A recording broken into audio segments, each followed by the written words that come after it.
It is wonderful to see all of you. 4 months ago today, we took office amidst unprecedented economic turmoil. And ever since that day, we've worked aggressively across all fronts to end this crisis and to build a new foundation for our lasting prosperity. Step by step, I believe we're moving in the right direction. I know my administration will be judged by various markers, but there's only one measure of progress that matters to me, and that's the progress that the American people see in their own lives, day to day. Because right now, despite progress, too many Americans are hurting. There are Americans desperate to find a job or unable to make ends meet despite working multiple jobs. Americans who pay their bills on time but can't keep their heads above water. Americans living in fear that they're one illness or one accident away from losing their home. Hard-working Americans who did all the right things, met all of their responsibilities, yet still find the American dream slipping out of reach. Now, much of what caused this crisis was an era of recklessness where short-term gains were too often prized over long-term prosperity. And too often in our nation's capital, we said the right words, we patted ourselves on the back, but ultimately failed to do what we were actually sent here to do, and that is to stand up to the special interests and stand up for the American people. Well, standing up for the American people is exactly what we're doing here today with two bills that I'm about to sign: the Helping Families Save Their Homes Act and the Fraud Enforcement and Recovery Act. These landmark pieces of legislation will protect hardworking Americans, crack down on those who seek to take advantage of them, and ensure that the problems that led us to this crisis never happen again. Thanks in large part to some of the men and women here, both on stage as well as in the audience. Each bill passed by overwhelmingly bipartisan majorities. But we wouldn't be here without the leadership of my good friend Chris Dodd. And I want to thank him and Senator Richard Shelby.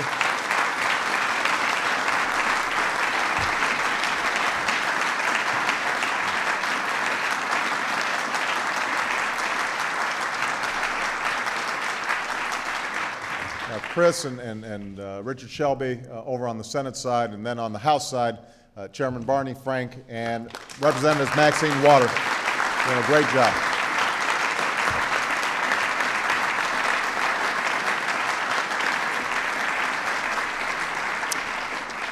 And I want to thank Senators Patrick Leahy and Chuck Grassley, as well as Representatives Conyers and Bobby Scott for leading the way on the fraud enforcement bill. Now, these two laws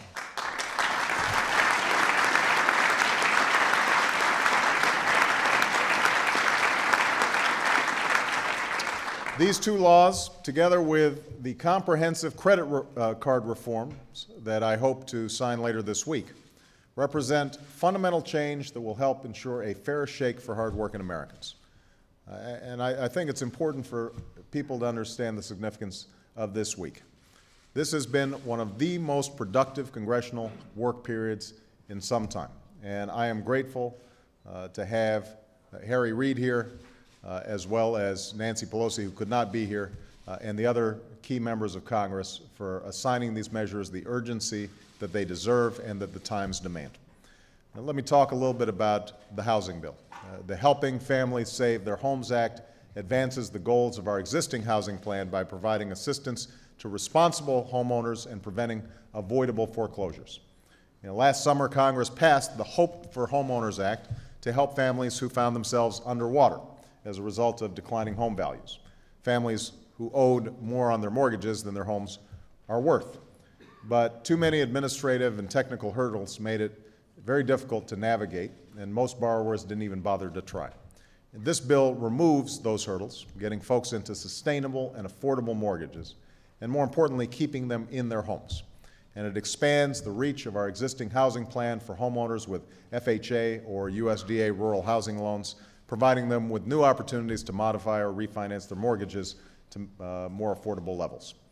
Because many responsible renters are being unfairly evicted from homes that go through foreclosure because the owners haven't been paying their mortgages, it requires banks to honor existing leases or provide at least 90 days notice for renters on month-to-month leases. And because far too many Americans go homeless on any given night, this bill provides comprehensive new resources for homeless Americans, focusing specifically on families with children, the fastest growing segment of the homeless population. So altogether, it's a bill that builds on the housing plan we already put into action to stabilize the housing market and stem foreclosures. And because of that plan, all of you should know that interest rates are down, refinancings are up, and Americans who participate can save up to $2,000 a year. In effect, a $2,000 pay cut per family. Tax cut, excuse me. They don't need pay cuts. That wouldn't be a good bill. Any American who wants to learn more about this plan should visit makinghomeaffordable.gov. And thanks to the efforts of the men and women gathered up here, more families will stay in their homes, more neighborhoods will remain vibrant and whole, more dreams will be defended, and America will take another step from recession to recovery. So what I'm going to do now is I'm going to sign the housing bill, and then I'll talk a little bit about the anti-fraud bill. All right?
Let's get the rest of this crew up here.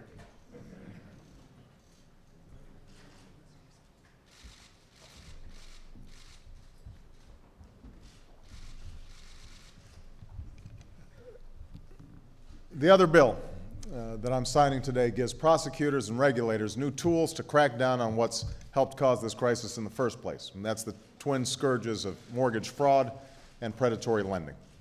Last year, the Treasury Department received 62,000 reports of mortgage fraud, more than 5,000 each month. The number of criminal mortgage fraud investigations opened by the FBI has more than doubled over the past 3 years.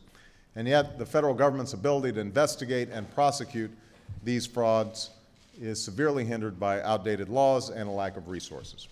And that's why this bill nearly doubles the FBI's mortgage and financial fraud program, allowing it to better target fraud in hard-hit areas. And that's why it provides the resources necessary for other law enforcement and federal agencies, from the Department of Justice to the SEC to the Secret Service, to pursue these criminals, bring them to justice, and protect hardworking Americans affected most by these crimes. It's also why it expands DOJ's authority to prosecute fraud that takes place in many of the private institutions not covered under current federal bank fraud criminal statutes, institutions where more than half of all subprime mortgages came from as recently as 4 years ago. Furthermore, it allows DOJ to prosecute anyone who fraudulently obtains Recovery Act or TARP funds, precious taxpayer dollars we've carefully invested in order to turn this crisis around. And finally, it creates a bipartisan Financial Markets Commission to investigate the financial practices that brought us to this point so that we make sure a crisis like this never happens again. Our current troubles were born of eroding home values and portfolio values, but also an erosion of our common values. So if we want to fully dig ourselves out of this crisis, we're going to need to do more than just change policy. We need all of us to live up to our responsibilities. Government must set the rules of the road that are fair and fairly enforced. Banks and lenders must end the practices that added to this mess. Individuals must take responsibility for their own actions, and all of us must learn to live within our means again. Now, I believe we're moving in the right direction, but I want to remind everybody that it took many years and many failures to get us here, and it's going to take some time to get us out. The stock market will rise and fall. The job market has taken a beating and won't be back immediately. The housing market still has a long way to go, but I'm confident we will get there. And if we keep at it, if we all do our part to usher in a new era of responsibility, then I'm convinced that we will recover from this recession, and we're going to come out on the other side stronger and more prosperous as a nation and as a people. So with that, I'm going to sign the Fraud Enforcement and Recovery Act along with these extraordinary legislators who helped to make it happen. Give them a big round of applause.